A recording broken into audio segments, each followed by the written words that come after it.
আসসালামু আলাইকুম রহমতুল্লাহি ওয়া বারাকাতুহু। কোরআন তেলাওয়াত শুনুন এবং শিখুন চ্যানেলে আপনাদেরকে স্বাগতম। সম্মানিত দর্শক, কোরআন তেলাওয়াত শুনুন এবং শিখুন চ্যানেলের আজকের পর্বে নুরানি শিক্ষা তাজবির শিক্ষার ইখফা পর্ব। আজকে আমরা ইখফা সম্পর্কে আলোচনা করব। ইখফা কখন করতে হয়, ইখফা কি, এই সম্পর্কে আলোচনা করব। পবিত্র কোরআনুল করিম তেলাওয়াত করতে হলে, পবিত্র কোরআনুল করিম তেলাওয়াত শিখতে হলে নুরানি কায়দার শিক্ষা অবশ্যই দরকার, তাজবিদ শিক্ষার অবশ্যই দরকার। আজকে আমরা তাজবিদের ইখফা পর্ব আলোচনা করব। আসুন আলোচনা শুনি। দর্শক, আমাদের ভিডিও আপনাদের ভালো লাগলে, আপনাদের কাজে আসলে লাইক দিবেন, শেয়ার করবেন, কমেন্ট করবেন এবং সাবস্ক্রাইব করে আমাদের চ্যানেলে যুক্ত থাকবেন। ইখফা, ইখফা মানে লুকানো, লুকিয়ে পড়া। পবিত্র কোরআনুল করিম সহিহ শুদ্ধভাবে তেলাওয়াত করতে হলে নুরানি শিক্ষা তাজবিদ শিক্ষার প্রয়োজনীয়তা অপরিহার্য। আজকে আমাদের নুরানি শিক্ষা পর্বে আজকে আমাদের পর্ব হচ্ছে ইখফা সম্পর্কে আলোচনা। ইখফার হরফ 15টি। ইখফা হচ্ছে নুন সাকিন ও তানবিনের পর নিম্নের 15টি হরফের যে কোনো একটি হরফ থাকলে গুন্না সহ ইখফা করে পড়তে হয়। গুন্না হচ্ছে নাকের বাঁশির ভিতর পড়া, আর ইখফা হচ্ছে লুকিয়ে পড়া, অর্থাৎ গুন্না সহ ইখফা, নাকের বাঁশির ভিতর লুকিয়ে পড়াকে ইখফা বলে। ইখফা, ইখফার হরফগুলো আপনারা মুখস্থ করে নিন। এগুলো মুখস্থ করতে না পারলে ইখফা আপনাদের আয়ত্তে আসবে না। ইখফার হরফ 15টি, যথাক্রমে তা, সা, জিম, দাল, জাল, জা, সিন, শিন, সাদ, দাদ, তা, দা, ফা, কফ, কাফ। প্রথমে আমরা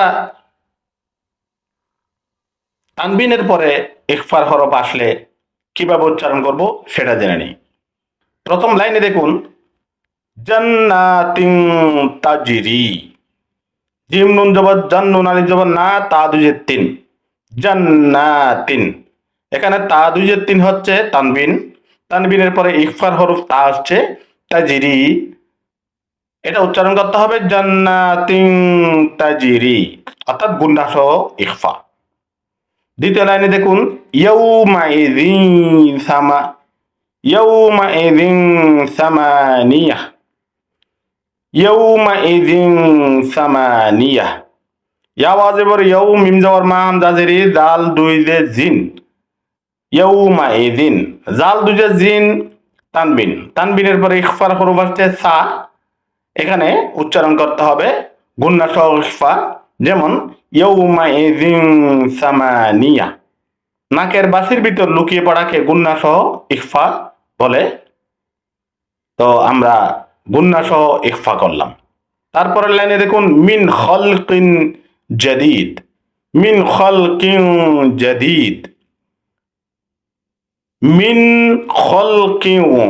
এখানে মিম নুনদের মিন, নুন সাকিন আছে, স্পষ্ট করে পড়তে হচ্ছে মিন খলকিন। খলকিন, খালাম জবর খল, কাব দুজের কিন, কাব দুজের কিন তানবিন। তানবিনের পরে ইখফার হরফ আসছে জিম, খলকিন জাদিদ। এখানে গুন্না সহ ইখফা করতে হবে, গুন্না সহ ইখফা করা হলো।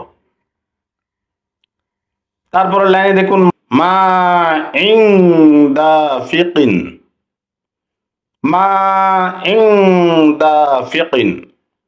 মিম আলিফ জবর মা, হামজা দুই জের ইন, মা ইন। এটা গুন্না সহ ইখফা করলে মা ইন, তারপরে দাল আসছে ইখফার হরফ দাফিকিন, মা ইন দাফিকিন। এভাবে উচ্চারণ করতে হবে। এভাবে পর্যায়ক্রমে আপনারা নিচের যে লাইনগুলি, যে হরফগুলি, যে আয়াতগুলি আছে এগুলি অনুশীলন করবেন। রীতিমতো অনুশীলন করতে করতে আপনাদের মুখস্থ হয়ে যাবে, ইখফা সম্পর্কে ধারণা হয়ে যাবে ইনশাল্লাহ। এবারে আসুন, নুন সাকিনের পরে ইখফার হরফ থাকলে কিভাবে উচ্চারণ করতে হবে সেখানেও গুণা সহ ইখফা। অর্থাৎ লাং তানালুল বিররা, লাম নুন যাবার লাম, নুন সাকিন, নুনের উপর যজম আছে নুন সাকিন, তারপরে ইখফার হরফ হচ্ছে তা, তাহলে এখানে উচ্চারণ হবে লাং তানালুল বিররা। তারপরে নিচের লাইনে দেখুন মিউ সামারাতিন, মিম নুনদের মিন নুন সাকিন, তারপরে ইখফার হরফ আসছে সা, এখানে মিউ সামারাতিন গুন্না সহ ইখফা করে পড়া হলো। তারপরে নিচের লাইনে দেখুন মাউজা বিল হাসানাতি, মিম নুন জবর মান, নুন সাকিন, তারপরে জিম আসছে ইফার হরফ, মাউজা বিল হাসানাতি, এখানে গুন্না সহ ইফা করে পড়া হলো। তারপরে নিচের লাইনে দেখুন মিন দুনিল্লাহ, মিম নুনজের মিন, তারপরে দাল ইফার হরফ, মিন দুনিল্লাহ। কোরআন শরীফের যেখানে এরকম আয়াত থাকবে, ইফার হরফ থাকবে নুন সাকিনের পরে, তানবিনের পরে, সেখানে প্রত্যেক জায়গায় গুন্না সহ ইফা করে পড়তে হবে। আপনারা নিজেরা পরবর্তী লাইনগুলি অনুশীলন করুন। অনুশীলন করতে করতে ইখফার পুরোপুরি ধারণা হয়ে যাবে, কোরআন শরীফ শুদ্ধভাবে তেলাওয়াত করতে পারবেন।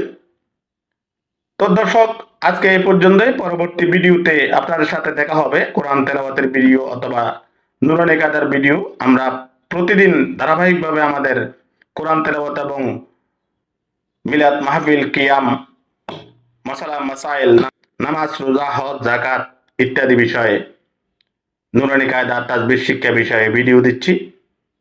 পরবর্তী ভিডিওর অপেক্ষায় থাকুন। আসসালামু আলাইকুম ওয়া রাহমাতুল্লাহি ওয়া বারাকাতুহু।